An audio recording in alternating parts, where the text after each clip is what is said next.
월 300만 원 벌던 블로거가 있었습니다. 매일 새벽 5시에 일어나 글을 쓰고 키워드를 분석하고 광고 배치를 최적화했거든요. 그런데 2024년 어느 날부터 수익이 반토막 나기 시작했고 지금은 월 30만 원도 간신히 버는 상황이 됐습니다. 이 사람만의 문제가 아닙니다. 한때 부업의 성지로 불리던 블로그 수익화 시장 전체가 무너지고 있거든요. 누군가는 AI 때문이라 하고 누군가는 유튜브와 숏폼에 밀렸다고 합니다. 진짜 원인은 훨씬 더 복잡해요. 오늘은 블로거들의 몰락 뒤에 숨겨진 돈의 흐름과 구조적인 변화에 대해 이야기해 보겠습니다. 블로그 수익화의 황금기를 이해하려면 코로나 시대로 돌아가야 합니다. 2020년에서 2021년 사람들이 집에 갇혀 있던 시절이었죠. 이때 온라인 트래픽은 역대 최고치를 찍었고 광고 단가도 덩달아 치솟았습니다. 블로그를 시작한 사람들은 운이 좋았거든요. 글 몇 개만 써도 하루 방문자 수백 명은 기본이었고 애드센스 수익으로 월 100만 원 버는 게 어려운 일이 아니었습니다. 유튜브에는 블로그로 월 1000만 원 번다는 성공담이 넘쳐났고 관련 강의와 전자책 시장도 폭발적으로 성장했거든요. 블로그만 잘 운영하면 직장 때려치울 수 있다는 환상이 퍼졌죠. 그런데 이 화려한 시대의 이면에는 치명적인 결함이 숨어 있었습니다. 너무 많은 사람들이 동시에 뛰어든 겁니다. 티스토리 활성 이용자만 해도 2022년 기준 13만 명을 넘어섰거든요. 워드프레스와 네이버 블로그까지 합치면 수십만 명이 애드센스 수익을 노리고 글을 쓰기 시작했습니다. 문제는 광고비 총액은 한정되어 있는데 나눠 먹을 사람만 기하급수적으로 늘어났다는 점이에요. 케이크 크기는 그대로인데 숟가락만 10배로 늘어난 셈이죠. 여기에 첫 번째 충격파가 날아옵니다. 바로 검색 환경의 근본적인 변화입니다. 2023년 챗GPT가 등장하면서 모든 게 바뀌기 시작했거든요. 예전에는 궁금한 게 있으면 네이버나 구글에 검색어를 입력하고 블로그 글을 클릭해서 읽었습니다. 그런데 이제는 AI한테 직접 물어봅니다. 미국 조사에 따르면 사용자의 35%가 구글 검색 대신 AI 챗봇을 통해 질문을 해결하고 있어요. 특히 18세에서 34세 젊은 층에서는 이 비율이 더 높게 나타났습니다. 이게 블로거들에게 왜 치명적이냐면요. 검색을 통한 유입이 블로그 수익의 거의 전부이기 때문입니다. 검색창에 질문을 입력하지 않으면 블로그로 들어올 경로가 사라지거든요. 그야말로 수도꼭지가 잠긴 거죠. 구글도 이 변화에 대응해서 AI 오버뷰라는 기능을 도입했는데요. 검색 결과 상단에 AI가 요약한 답변을 먼저 보여주는 겁니다. 블로그 글이 있어도 사람들이 클릭할 이유가 없어지는 거죠. 2025년 분석에 따르면 AI 오버뷰가 노출되는 검색어에서는 상위 페이지의 클릭률이 평균 34.5%나 감소했습니다. 블로그 글이 아무리 잘 써져 있어도 클릭 자체가 안 되는 시대가 온 겁니다. 두 번째 충격파는 네이버 알고리즘의 대대적인 개편이에요. 네이버는 2024년부터 RCON이라는 새로운 알고리즘을 도입했는데 기존 블로거들의 생존 방정식을 완전히 뒤집어 놨거든요. 예전에는 키워드만 잘 잡고 글을 양산하면 상위 노출이 됐습니다. 소위 최적화 블로그라고 불리는 방식이었죠. 그런데 네이버가 이런 광고성 도배 블로그를 탐지해서 검색 결과에서 제외하기 시작한 겁니다. 하루아침에 모든 게 바뀌었어요. 실제로 2025년 들어서 수많은 블로그가 검색 노출에서 사라지거나 순위가 급격히 하락하는 현상이 발생했거든요. 하루아침에 방문자가 90% 넘게 줄어든 사례도 속출했습니다. 네이버의 새로운 기준은 신뢰할 수 있는 창작자와 경험 기반 콘텐츠예요. 직접 써보고 먹어보고 체험한 글만 상위에 올려주겠다는 거죠. 이론적으로는 좋은 방향입니다. 하지만 현실은 달랐어요. 기존의 키워드 중심으로 글을 써왔던 수익형 블로거들이 대거 퇴출당하는 결과를 낳았거든요. 티스토리나 워드프레스 같은 외부 플랫폼 블로그는 더 큰 타격을 받았습니다. 네이버 블로그보다 신뢰도 가중치가 낮기 때문이죠. 세 번째 충격파는 더 거시적인 트렌드입니다. 정보를 소비하는 미디어 자체가 텍스트에서 영상으로 완전히 이동했거든요. 2024년 전 세계 소셜미디어 사용 시간 중 43%가 숏폼 콘텐츠 소비에 할애되고 있는데 이건 2020년 대비 2배 이상 증가한 수치입니다. 젊은 층의 미디어 소비 방식이 완전히 바뀐 거죠. 점심 식당을 찾을 때도 구글 검색이 아니라 틱톡이나 인스타그램을 사용합니다.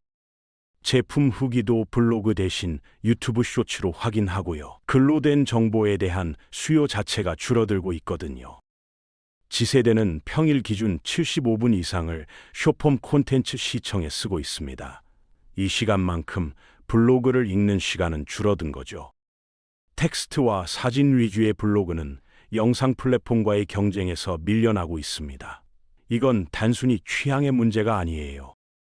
광고비의 이동을 의미하거든요. 광고주들도 사람들이 모이는 곳으로 돈을 쓰기 때문에 블로그 광고 단가는 계속 떨어질 수밖에 없습니다. 네 번째 충격파는 AI 자동 생성 콘텐츠의 범람입니다. 챗GPT가 나온 뒤 많은 블로거들이 AI로 글을 대량 생산하기 시작했거든요. 몇 초 만에 그럴싸한 글이 뚝딱 나오니까 하루에 수십 개씩 포스팅하는 사람들이 생겨났습니다. 문제는 검색 엔진이 이런 콘텐츠를 점점 걸러내기 시작했다는 점이에요. 구글과 네이버 모두 자동 생성 콘텐츠를 저품질로 분류하기 시작했거든요. AI가 생성한 글들은 대부분 비슷비슷합니다. 독창성이 없고 실제 경험이 담겨 있지 않으니까 검색 엔진 입장에서도 가치가 없는 거죠. 그래서 AI 글을 그대로 올리는 블로그는 결국 검색 노출이 줄어들고 방문자가 빠르게 감소하는 패턴을 보입니다. AI를 도구로 쓰되 차별화된 가치를 더해야 하는데 대부분 이 부분을 간과했거든요. 복사 붙여넣기로는 안 되는 시대가 온 겁니다. 이 네 가지 충격파가 동시에 블로그 시장을 강타하면서 수익 구조 자체가 무너지고 있습니다. 예전에는 하루 방문자 1000명이면 하루 $2 이상은 벌 수 있었거든요. 그런데 지금은 같은 방문자 수로는 절반도 벌기 어렵습니다. 광고 클릭률은 떨어지고 클릭당 단가도 하락했기 때문이죠. 수익 공식 자체가 망가진 겁니다. 애드센스로 월 100만 원을 벌려면 이슈 키워드 기준으로 하루 방문자가 최소 2,000명에서 3,000명은 되어야 합니다. 이 정도 트래픽을 모으는 건 웬만한 전업 블로거도 쉽지 않은 일이에요. 더 씁쓸한 건 이 상황을 이용하는 사람들이 생겨났다는 점입니다. 유튜브나 블로그에 올라오는 애드센스 수익 인증은 대부분 강의 판매를 목적으로 하거든요. 블로그로 월 300만 원 벌었다면서 자기 강의만 들으면 여러분도 가능하다고 유혹하는 겁니다. 실제로 그 강의 속에는 수익이 나기까지 1년은 걸린다는 내용이 버젓이 들어있는 경우가 많아요. 블로그 자체로 돈을 버는 게 아니라 블로그로 돈 버는 법을 가르치는 강의로 돈을 버는 아이러니한 구조가 만들어진 겁니다. 이른바 성공파리들의 시대가 온 거죠. 흥미로운 점은 이 와중에도 블로그가 완전히 죽지는 않았다는 사실입니다. 네이버 발표에 따르면 2025년 블로그에는 총 3억 3천만 개의 글이 발행됐고 이건 역대 최대 규모거든요. 순방문자 수도 4,500만 명을 돌파했습니다. 그런데 중요한 건 글을 쓰는 사람은 많아졌는데 돈을 버는 사람은 줄어들었다는 점이에요. 블로그의 용도가 수익 창출에서 개인 기록과 취향 공유 중심으로 바뀌고 있는 겁니다. 실제로 MZ세대를 중심으로 블로그의 감성이 재조명되고 있다는 분석도 있거든요.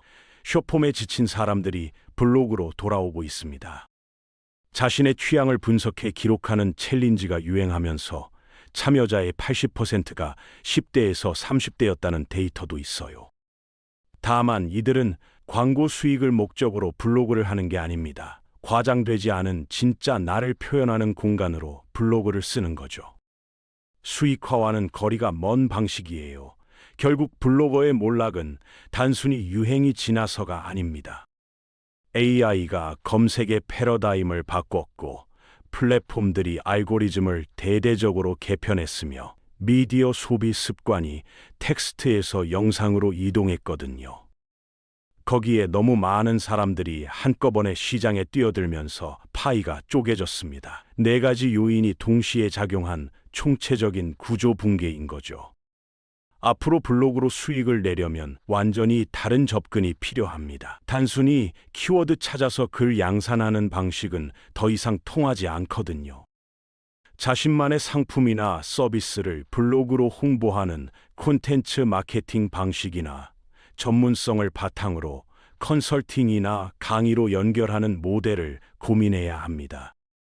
광고 수익에만 의존하는 건 이제 현실적이지 않아요. 블로그를 수익 도구가 아니라 전문성을 보여주는 포트폴리오로 활용해야 살아남을 수 있습니다. 혹시 지금 블로그로 수익을 내보겠다고 준비 중이신가요? 이미 블로그를 운영하는데 수익이 예전 같지 않아서 고민이신 분들도 있을 거예요. 한때 부업의 왕으로 불리던 블로그가 이렇게 차갑게 식어가는 모습을 보면서 어떤 시장이든 쉬운 돈은 없다는 걸 느끼게 됩니다. 뜨거웠던 블로그 수익화 열풍이 남긴 교훈은 명확해요. 플랫폼이 만들어준 기회는 플랫폼이 언제든 걷어갈 수 있다는 거죠. 그리고 진짜 살아남으려면 플랫폼에 의존하지 않는 나만의 가치를 만들어야 합니다. 이게 핵심이에요. 혹시 지금 블로그로 수익을 내보겠다고 준비 중이신가요? 이미 블로그를 운영하는데 수익이 예전 같지 않아서 고민이신 분들도 있을 거예요. 한때 부업의 왕으로 불리던 블로그가 이렇게 차갑게 식어가는 모습을 보면서 어떤 시장이든 쉬운 돈은 없다는 걸 느끼게 됩니다.